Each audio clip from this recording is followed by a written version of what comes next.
Hey guys, so we are going to start our printmaking unit today. So today you would need your sketchbook, you need a ruler, a pencil, and then you need your styrofoam that's in your kit. So it's a piece of like thin styrofoam. The size is about 6 by 9, and that's what you need for today. Okay, so what you're going to do, the first thing you're going to do today is you are going to trace your styrofoam onto your sketchbook. And this is so that we know exactly how much space you have to work with for your project. So I'm not even going to use my ruler. I'm just going to use the styrofoam like a tracer. And you do have a backup piece of styrofoam just in case, or in case you really enjoy this process and you want to do it a second time.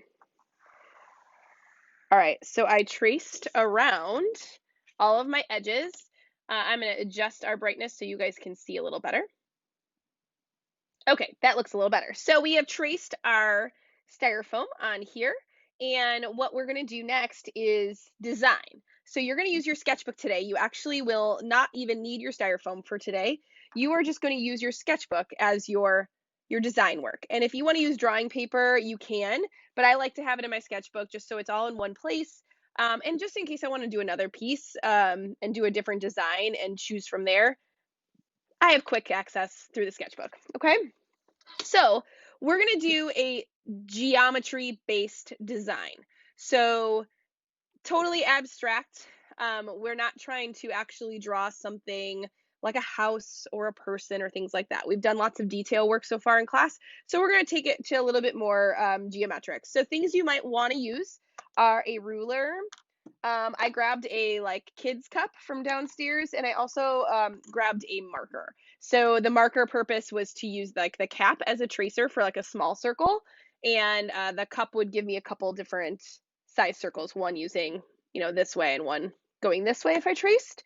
If you have something else in your house, if you have access to geometric tracers like triangles, rectangles, quadrilaterals, etc., go ahead and grab those. But anything you want to use is fine. So as you come up with your design today, number one, you want to think about, I'm going to eventually have to copy this and scratch this into my foam.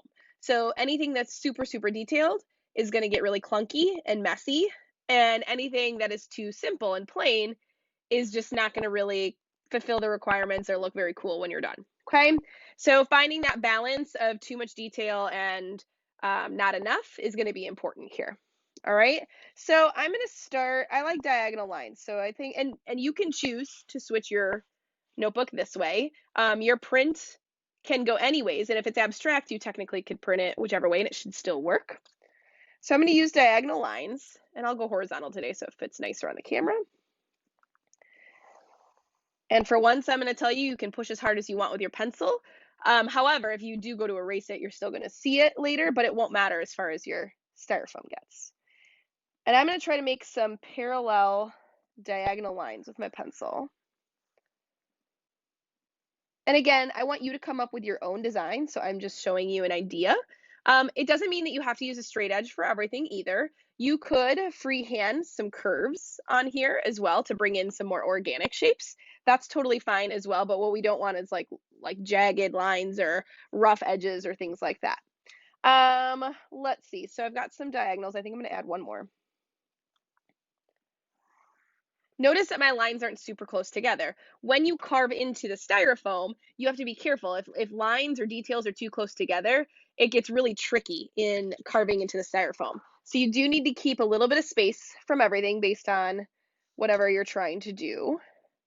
And I'm going to go ahead and trace this circle. And then once I reveal the circle, I need to decide, do I want it to go through or do I want there to be some layering? And I do want there to be some layering. So I'm going to erase the one line that it goes through. And so now I have created some depth, some overlap. So that's an interesting idea to bring into your design as well, is to really think about that. Let's see. I'm going to go ahead and flip my cup. And I'm going to make another circle. And this time I am not going to go all the way around. I'm going to stop. And my tracing skills weren't very good there, so I might want to retrace that so it's a little bit more perfect circular there. but for the sake of time, we're going to keep going. And the screen got a little bright again. Oh, the sun came out outside. That's what it is. I'm going to lower my shade so you guys can see. There we go. All right, so then I might want to look for, something else around my house where I can find something quick to do another shape, because I'm going to do this sort of progressive kind of drop in size of my circles here. Oh, I didn't quite make it all the way around. Whoops. All right, and then I would maybe, use the marker cap, or do I think that's too fast? I would maybe find another circle or something to trace. So I'm going to freehand this quick because I don't have anything on my desk that kind of fits that description. But be careful of freehanding. When you're doing something geometric and you go to freehand, you can get into trouble with your design not quite looking top notch, we'll say. All right, so then I'm going to use the marker cap, and I'll trace this one. Have it come overlap and up a little bit. All right. So there's all my circles. And maybe I go on to hate this, right? And if I really hate my design, what's the best thing to do in art? To redo it. Sometimes the first time is not everything, and you need to practice and do it again. All right, so I've got this sort of like caterpillar-y kind of shape, and I've got these diagonals. I think I'm going to bring the diagonals back in, but I'm going to switch directions. And I'm going to have them still be underneath my circles.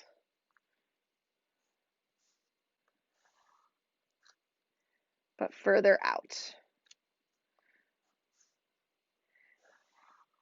Now, as I'm working with my paper, I do want to make sure I'm touching edges and borders and thinking about how the edge of my design is going to work. Because it's printmaking, edges really do matter. And in fact, we can talk about later on in the process about like cutting at corners out and making more of an interesting shape other than just a straight rectangle. That is an option as we come further. So I made my lines connect and go underneath. I didn't like that it stopped here, so I wanted that to kind of continue and go this way. I think I'm just going to do 3 there, but maybe I come over this way and do another set of diagonals, and these are going to go over top or underneath. I think they're going to go underneath. So I'm still playing with the idea of overlapping and underlapping, which will definitely be important for you as you create your design.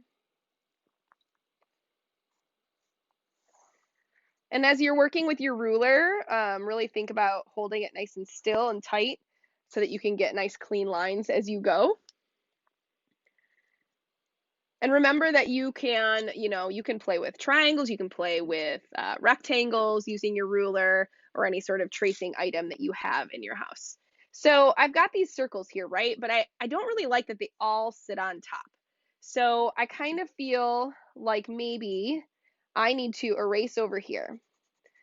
So I'm taking my design that I've already sort of put in progress, and I'm kind of rethinking some things as I go. So revising your artwork is an important tool to get. So what if I wanted then, if I want this shape to kind of come this way, so then I could start tracing more circular like shapes as if they kind of overlap and go underneath. And then maybe they get bigger again as they come out this way and go off the edge of the paper, like so. So now it's a little bit more like a kind of a bubble chain, we'll say, as it comes in and out. So I've created this sort of depth here as I go. Now I've filled a decent amount of space. I would argue that I'm almost done or done. And it might be something where I want to test the print before I decide if I want to add anything else to it. So again, sometimes less is more. And with printmaking, the cool part is we could do all of this in this step, but then come back to it later and say, you know what, it needs a little bit more. and change it on here before we go through that next set of prints. So that's kind of the cool part about printmaking. All right, this is step one. The next step we're going to talk about is transferring your design from your sketchbook onto the foam.